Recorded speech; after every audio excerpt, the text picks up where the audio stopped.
to come back out, but they didn't. The other one, we were playing away to Sale up in Salford.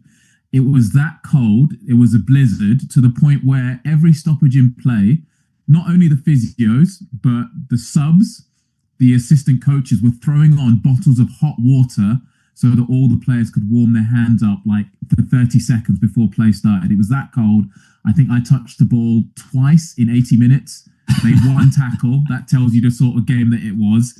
And again, you're like, oh, yes, rugby's a game for all weathers, but this just isn't the one. Like, can we do this on another day, please? Yeah, I mean, that's hilarious. Interestingly, though, do you feel, because the conditions obviously had a massive impact on the game we saw in the third test, it was slippy, it was tricky. What was your perception of the game watching at home? Did you feel like, oh, this isn't a great spectacle because of that? Or this is what I felt, being privileged enough to be there, was actually it made it a really intriguing game? I go with the latter. I'm with you. In fact, I think I tweeted or X'd at the time as well. This is a different sort of test match to last weekend, but I'm enjoying it just as much because the elements, the physicality, everything that was going on, the niggle, it made it really intense. It made it really dramatic as well. So you could really get stuck into it and be like, right, this is going to be a real battle. And then, of course, like the conditions on top meant like, right, this is going to be really attritional, which actually intensified everything around it. So I really enjoyed it as a contest. I've got to paint the picture for you for where I was and how it all unfolded. Yes, please. Yes, please. So I was pitch side for TalkSport, and do not get me wrong, I'm not complaining here. I'm incredibly lucky to have been there and that been the case for all of the test matches in this series. But I had one poncho, which I wrapped my bag in to put under my chair to try and keep all the equipment in that wet. I had another poncho that I was wearing whilst having the equipment I was using to broadcast from the touchline under that poncho. It was just sideways rain every so often, getting absolutely soaked. I had the Sky Sports kind of TV crew next to me. So Warren Gatland, Alex Payne, John Barkley were all huddled under an umbrella to the right-hand side. It was incredible. And then when we had the lightning and that break in play, all of a sudden an official from Rugby Australia was tapping me on the shoulder and saying, because I was over the advertising hoardings, I suppose, I was in the actual bowl or basically on the field of play pretty much, that I had to leave the area. So I had to go down the tunnel, and the tunnel topsy was a scene of absolute chaos, honestly. It was people working out what was happening, what the rules were, what the regulations were. You had Stan and Sky Sports broadcasting live in the tunnel and doing hits in there, people coming and going. It is not an experience that I'm ever going to forget. No, but I'm glad you've kind of given us a peek behind the curtain a bit, because I imagine you would have got a lot of messages saying, mate, oh, well done. I can see you on the pitch getting this, getting that. But the actual work it takes off camera to get all that done, it is sometimes, I mean, it's not always like you had this weekend, but there's a lot of moving parts. So, mate, fair play. I mean, yeah, I could imagine the scenes of just chaos, but we've got a job to do. So, right, where can I go? Who can I grab? And let's just keep the show moving. Yeah, it was still good fun. Look, if I just bring it back to the match topsy, and as we say, I mean, the Lions had this series wrapped up. I think in the last show we were complimenting Andy Farrell on the fact that he hadn't rotated his team, that he had put such, I suppose, importance in the jersey. He hadn't just rotated it for the sake of it and given a few guys that hadn't been playing too much game time because the series was wrapped up. I really like that fact. So I appreciate this is with the benefit of hindsight, absolute Monday morning quarterback over here and all of that. But in hindsight, do you think the Lions needed to refresh their 23, or do you think that actually isn't what the problem was here? I'd say ultimately yes, but I don't think he maybe needed to bring in more guys. I think he could have just rotated within the 27 players that he'd used. So some of those bench guys could have started to cut. Just again, we touched on it in a previous show about the physical and emotional toll of climbing the mountain last weekend. You've achieved the goal. You're at the summit. To then go again is incredibly difficult, really difficult, because you've achieved everything you want to. So yes, there was a huge carrot, but it's easy to say now, of course, hindsight, our best friend. But would he have liked just a bit more fresher energy at the start of the game? Yes. What I would say is I think the HIAs to Maro Itoje in particular and Tommy Freeman were key, because you lose your captain, your line-out caller, and actually one of your main sources of energy, because Maro doesn't miss minutes. And then Tommy Freeman meant a complete rejig of the back line. And yeah, there were some issues in the centres which didn't help either. So I think those two, coupled on with maybe just a 2% lack of energy, meant that Australia were able to get on top. Yeah, and on that note, we're going to come on next to the Australians. I thought they played absolutely brilliantly. We'll do that after the break. You're listening to Lions Uncaged on TalkSport 2 with coverage sponsored by Tenor Men. Keep control. Lots still coming up on the show. We'll review the series as a whole and the future of the Lions as an entity, as well as look ahead to a mouth-watering few months of rugby. But coming up next, we'll get right into how important yesterday actually was for Australia and ask if a performance and a win like that could help save Australian rugby. Your live sports station. Oh, what a move. This is TalkSport 2. Car owners, you could be owed thousands in compensation. If you bought a car on finance from 2007 onwards, it may have been sold with hidden commissions. Text CHECK to 86688. My Claim Group. Authorised and regulated by the Financial Conduct Authority. You don't need to use a CMC. You can claim direct to your lender and the Financial Ombudsman for free. Text CHECK to 86688. Claims made simple. The road stretches before you, but there's trouble ahead. Stationary cars. You're faced with the McDonald's side mission. Do you, A, join the ever-growing queue, or B, take the next exit and treat yourself to a glorious Mackey's? Detouring to McDonald's. Start your side mission today. Tradespeople, fixers, makers and doers of the undone. Anyone who knows their way around a toolbox. With Seeker on your side, there's no detail too small and tricky. No design too grand and no mission too impossible. With a range of products for every job and quality you can count on, nothing can stand in your way. Not even the length of this ad break.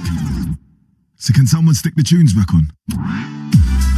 Seeker, bring it on. If you want to go big on your next meal, go Jumbo XL Big, babes. Aldi's Ecuadorian Jumbo XL prawns are super succulent.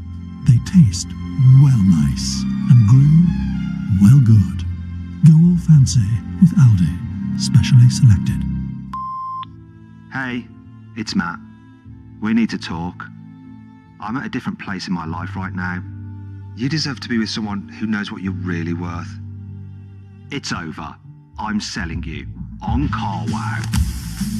With over 5,500 dealers on our site, breaking up with your car has never felt so good. Get a valuation today at carwow.com. Terms and conditions apply. When your deodorant has been reduced to a tiny whisper and tries to tell you, I'm running on empty, I don't have much left to give. No need to worry, your new deodorant is already on its way, arriving today with Prime. Everyday essentials delivered fast. It's on Prime. Cut-off times and T's and C's apply. See product page when ordering. Play the opening game of Final One Standing by William Hill for your chance to win a share of a £500,000 jackpot. It's free to play. Simply join the opening league before 12:30 on Saturday 16th of August and pick a team to win in the opening round. Then pick a team to win each week. You can only pick each team once, and if you're the final one standing, then the jackpot is yours. Final One Standing by William Hill. Football's ultimate elimination game. 18 plus online. Runs from 28th of July 2025. Price split if all players lose in the same round. Paid in 48 hours. T's and C's apply. Play responsibly. And here they come. What a magnificent sight. Yes, it's live British horse racing on the radio, and TalkSport 2 have got it covered. Tomorrow afternoon from 1, TalkSport 2 will bring you full coverage and live race commentary of all the action. Direct from Brighton.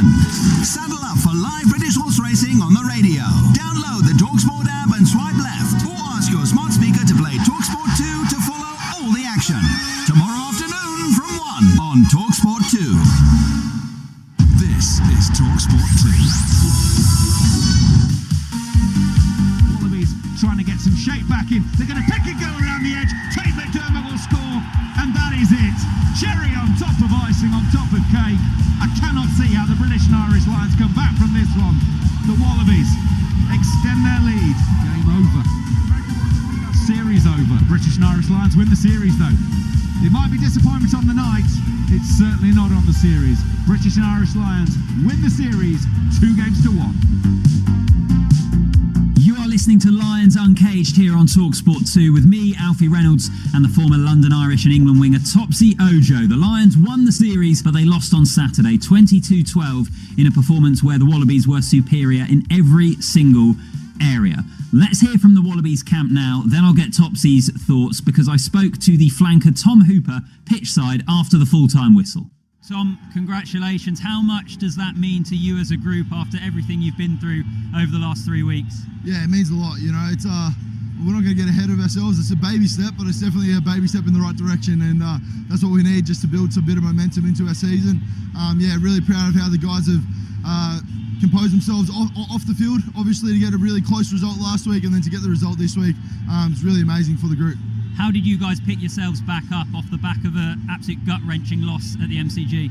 Yeah, well, you just let it hurt. You know, it's like anything in life. You've got to let it hurt, because that's what fuels you for the good times, you know. You got to stay in that hurt and focus on a little bit of healing at the start of the week, and then from there you can kind of pick yourselves up off the ground, work together as a unit. So it's a beautiful team sport, and we did it together tonight, which is amazing. And nice to answer a few critics for the criticisms that have come your guys' way after the first 2 tests. Yeah, absolutely, mate. Like you get that noise in our sport, in any sport really, but at the end of the day, we don't have anything to prove to those guys. We have something to prove to our fans, because they mean the world to us, and the group is really tight, and we wanted to get a performance for them, and hopefully they're proud of that performance tonight. And look, I know you've got other things on the horizon that are going to come sooner, but looking forward to heading to the north yourself and joining up with the Chiefs? Yeah, absolutely. A bit more weather like tonight, I think. So should be nice. I'll pack my rain jacket and a positive attitude and go from there. Topsy, I mentioned it at the end of the last section, and we've just said it there before hearing from Tom Hooper. The Wallabies were better in every area, weren't they? Given how tricky the conditions were, I thought they played it brilliantly. Yeah, clearly the better side, and again, they knew what was needed of them. Of course, this test really mattered, and I think, there was a lot on the line of them in terms of restoring pride, restoring respect, and actually picking up from where they left off in Melbourne, where even though they didn't win, it was like, wow, this is the Australia that we hoped was there, but we really needed to see, particularly for the audience at home. I think for the crowd, for the broadcasters, for everything that's been thrown at them over this tour, to step up when it really mattered is huge. And you could see that in the performance, from the energy, from actually, I'll take one step back, the anthem. Taniela Tupou in tears at the anthem kind of told you emotionally where the group was and how much this mattered to them. Obviously, Nick White retiring as well. But yeah, collisions, physicality, gain line, tactical awareness, and nous. They were just really, really good, and they took their chances when it mattered. Dylan Peach coming in was great. Jorgensen again, I think he's been brilliant all tour. We started to see more snippets of Suaili as well, and the forward pack in general just were able to impose themselves. So it was a really good performance to sign off from going into the Rugby Championship. I guess we're just left to wonder what might have been if they maybe had won Test 2 or were just a bit better cooked for Test 1. Hold that thought, because we're going to come on to that, because that's absolutely an element of this conversation and how the series has panned out in the end. I wanted to ask you, though, did you ever play with a player who, when on form, like he has been in this series when we've seen him, can have as big an impact on a game as Will Skelton? Yes, Chris Halafia, the Tongan back rower who, again, not many players have this kind of aura about them, but Chris was definitely one that he would scare the life into opposition players because he was just such a physical wrecking ball. Like, gentle soul off the pitch, but on the pitch, just an absolute animal. And he would carry, he would wreck, he would scare. Like, yeah, I was very glad he was on my team and not on the opposition team, because, yeah, he would do some scary stuff. And yeah, I mean, Will Skelton, what a player. I love the fact that he was just laughing through it all as well. Just the right side of legality to get away with it. Yes, he had a few talking tos, but yeah, he ruffled some feathers and he was brilliant. He was sorely missed when he wasn't on the pitch, particularly game 1 and then second half of game 2.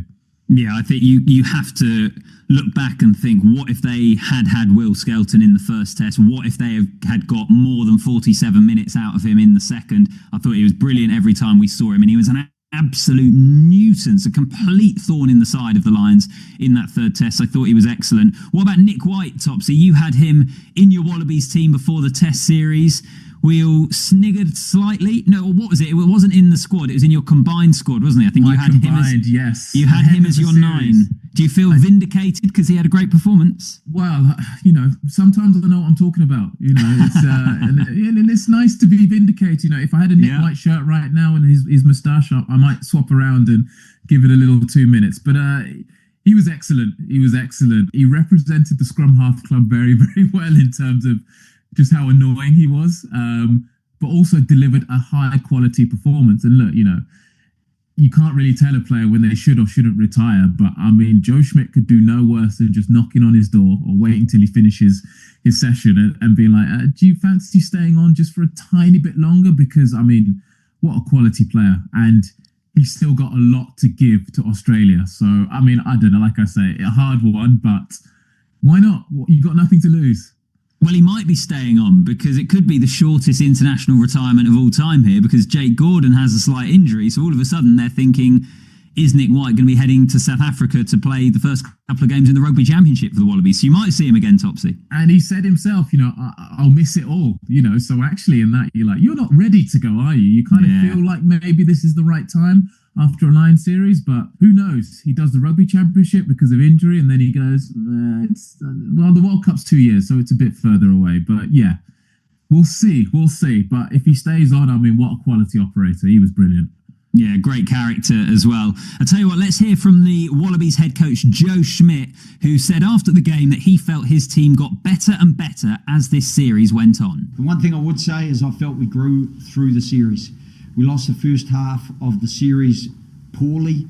We won the second half. We played well in the first half of the second test. Didn't succeed eventually in that test, but I felt we deserved to win both halves today, albeit maybe not on the scoreboard just at the end, but I felt we fought our way through very difficult conditions and got destabilised a couple of times, but fought our way through that as well. Well, it's hard to argue with Joe Schmidt that the Wallabies got better throughout this series, Topsy.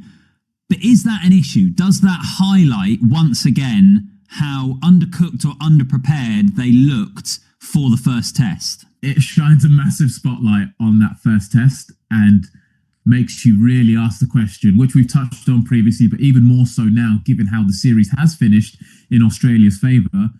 What were they doing in the build-up to that first test? What made them think that one warm-up game against Fiji, the only test match they played since the previous November, was going to be enough to play against a team of 4 international teams who had played 6-7 warm-up games coming into that first test? I mean, it's a massive red flag. And again, you're now left to wonder what might have been, which is a horrible place to be in because, again, they're 1 score away from winning test 2.